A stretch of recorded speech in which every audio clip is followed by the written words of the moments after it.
정신분석 이론은 프로이드와 에릭슨이라고 하는 대학자의 이론입니다. 프로이드에 대해서는 심리학이라든지 상담을 공부하지 않은 분들도 다들 한 번쯤은 이름을 들어보셨을 거고요. 코페르니쿠스, 아인슈타인만큼이나 인간 이해에 대한 혹은 인간과 관련된 어떤 관점의 패러다임을 바꾼 사람으로 프로이드는 평가받고 있는데요. 이 프로이드에 대해서 얘기하기 전에 어떤 배경적인 설명을 먼저 말씀을 드릴게요. 과학적인 발달 연구가 이루어지기 시작하면서 발달 과정을 설명하는 각종 발달 이론이 그 당시에 등장하게 됩니다. 특히 발달 심리학과 관련돼서는요, 아동의 신체 발달과 심리적 발달의 발달 순서 및 규준적 발달 변화를 찾고자 했다라고 하는 것이 그 당시의 노력입니다. 이를테면 몇 살 되면 평균적으로 걷더라, 몇 살 되면 평균적으로 뛰더라, 몇 살이 되면 무엇인가 짚기 시작하더라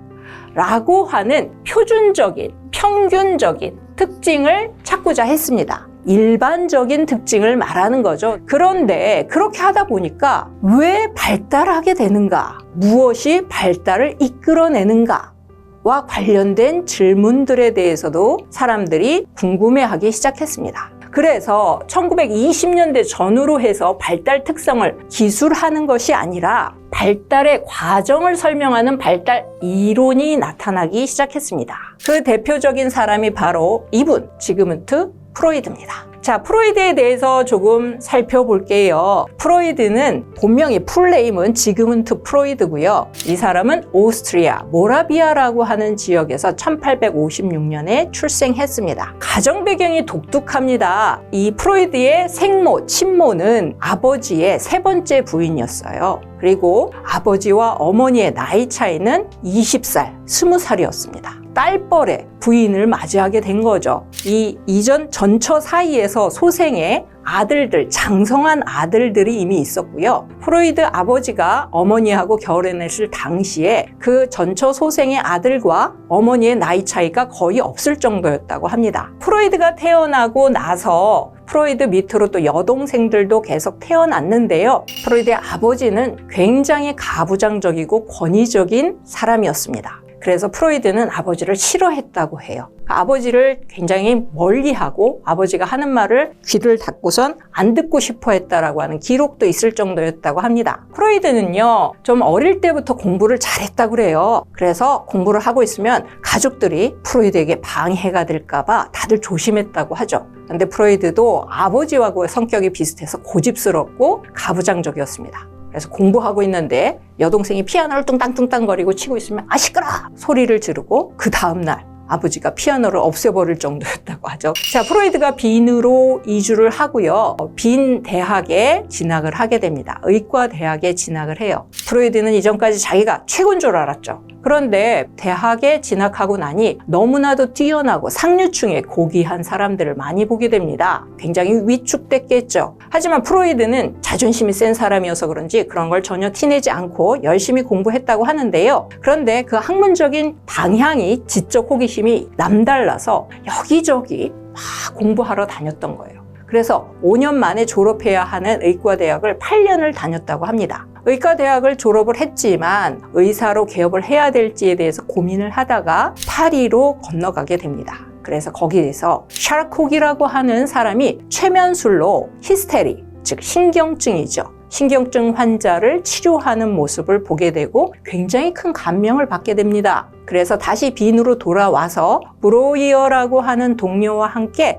여러 가지 고민 끝에 자유연상이라고 하는 방법을 최면술 대신에 만들게 됩니다. 많은 사람들이 최면에 들어가기가 어려워요. 특정 사람만 최면에 걸린다라고 하죠. 근데 이 자유연상은 의식이 깨어있는 상태에서 질문과 질문을 거듭하면서 그 사람의 어떤 무의식에 도달하는 방법이 바로 자유연상입니다. 그래서 사람들한테 이제 점점 알려지기 시작하죠. 자, 그 즈음에 아버지의 죽음을 맞이하게 됩니다. 이때 프로이드는 굉장히 괴로워했다고 해요. 아버지가 돌아가시고 나서 아버지를 미워하고 싫어했었던 것에 대한 죄책감을 느꼈겠죠. 자, 그 이후 프로이드는 계속해서 연구에 매진하게 됩니다. 이 심리성적 발달 단계의 많은 내용이 프로이드의 기억으로부터 나온 것입니다. 대단하죠? 그런데 이 프로이드에게 가장 중요한 건 바로 뭐냐? 어린 시절의 첫 기억이었습니다. 분석 치료를 받게 되면 당신이 떠오르는 가장 어린 시절의 첫 기억은 무엇입니까? 에 대해서 물어보게 되는데요. 프로이드의 첫 기억은 아기인 자기가 누워있는 상태에서 어머니가 자기 앞에서 옷을 벗는 모습이었습니다. 그 모습을 보면서 자기는 너무나 쾌감을 느꼈다. 그래서 나온 게 바로 유아 성욕설이죠. 유아도 성욕이 있다는 것입니다. 그런데 여기서 말하는 성욕은 우리 성인들이 가지고 있는 그런 성욕과는 다르고요. 쾌감, 좋았다라고 하는 감정이죠. 하지만 이 주장을 펼쳤던 시대의 배경을 보면 바로 빅토리아 시대인데요. 자, 프로이드의 복장을 보세요. 너무나 단정하죠? 빅토리아 시대 때의 여성들의 모습을 보면요. 단정하게 머리를 올림머리들을 하고 있고요. 그리고 목 끝까지 단추를 잠그고 있고 무채색의 옷을 입고 있는 아주 엄격하고 절제된 어떤 시대적 반영을 나타냈던 그런 시대입니다. 그런데 유아가 성욕이 있다 이런 주장을 펼치니 어땠겠어요?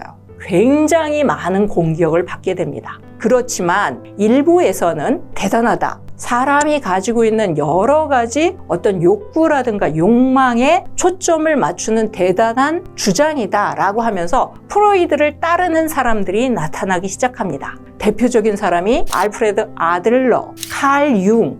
자, 이런 사람들이 선생님, 저를 제자로 맞아주세요 라고 하면서 찾아오기 시작합니다. 많은 제자들이 모였어요. 그래서 프로이드는 수요일마다 자신의 주장을 같이 공부하는 수요회라고 하는 정신분석 모임을 만듭니다. 수요회 재밌죠? 수요일에 모여요. 자, 그래서 이 수요회의 멤버들에게 반지를 하나씩 나눠주고 당신들은 나의 제자요 라고 하면서 공부를 합니다. 고집스러웠던 프로이드는 그 행복한 시간이 길지 않았습니다. 이 사람은 비판을 배신으로 여겼어요. 그래서 아들러가 선생님, 그 어떻게 성욕만 가지고 인간을 설명할 수 있나요? 다른 건 없나요? 야, 너 감히 나한테 대들어? 나가! 반지를 뺏고 쫓겨나죠. 칼 융도 사람의 성격을 이루는 것은 다른 것도 있지 않을까요?